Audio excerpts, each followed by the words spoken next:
Welcome to this edition of the First Aid Show. Fainting is a common thing that you may have to deal with as a first aider. In this film, we asked a paramedic about the causes of fainting and the treatment.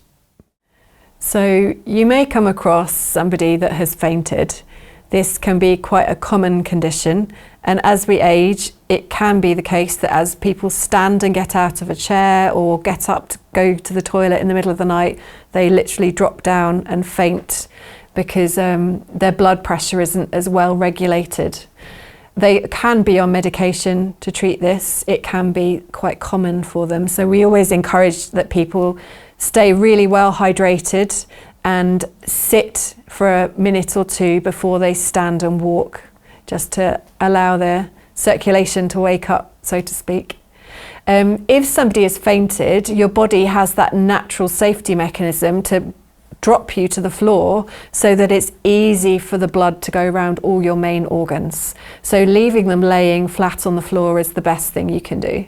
You can also elevate their legs a little bit, but as long as they're flat and safe, then that's absolutely fine. They should recover.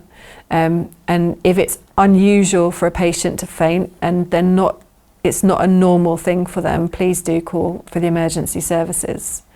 There are lots of causes: medication, infection, low blood pressure, not eating, lots of things can cause it. You know, when people have lots of comorbidities all working together, you know, that can be a cause of a faint.